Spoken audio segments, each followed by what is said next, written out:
নমস্কার দর্শকবৃন্দ, আজ আমরা আলোচনা করব এমন এক জ্যোতিষ মহাযোগ নিয়ে যা শ্রাবণ মাসে মা লক্ষ্মীর কৃপায় কিছু নির্দিষ্ট রাশির জীবনে নিয়ে আসবে ধন, সুখ ও উন্নতির আশীর্বাদ। হ্যাঁ বন্ধুরা, আমরা কথা বলছি গজলক্ষ্মী রাজযোগের, যা এক অতি দুর্লভ ও শুভ যোগ।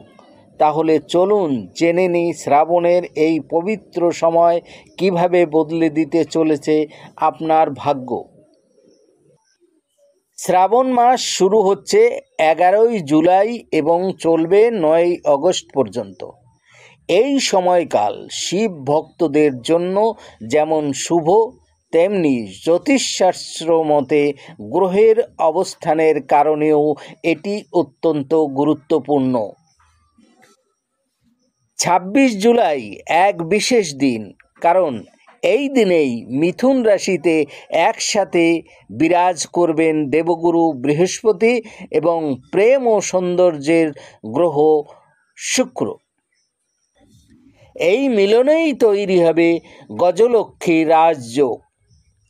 জ্যোতিষ মতে গজলক্ষ্মী রাজযোগ মানেই ধন, ঐশ্বর্য, সম্মান ও পরিবারের সুখের প্রবাহ। আর এই শুভ যোগের ফলে 5টি রাশির জাতকের ভাগ্য যেন হঠাৎই খুলে যাবে। মেষ রাশির জাতকের জন্য এক আশীর্বাদ স্বরূপ সময়। ব্যবসায় উন্নতি হবে, কর্মক্ষেত্রে টেনশন দূর হবে এবং সহকর্মীদের সহযোগিতায় নতুন সুযোগের দ্বার খুলে যাবে। এই সময় নিজের চিন্তা শক্তি এবং লিডারশিপ ব্যবহার করুন, সাফল্য সুনিশ্চিত। বৃষ রাশির জাতকের জন্য এটি আর্থিকভাবে অত্যন্ত লাভজনক সময়। আচমকা অর্থলাভের সম্ভাবনা তৈরি হচ্ছে। ব্যবসায় শুভ পরিবর্তন আসবে আর সামাজিক মর্যাদা ও সম্মান বৃদ্ধি পাবে।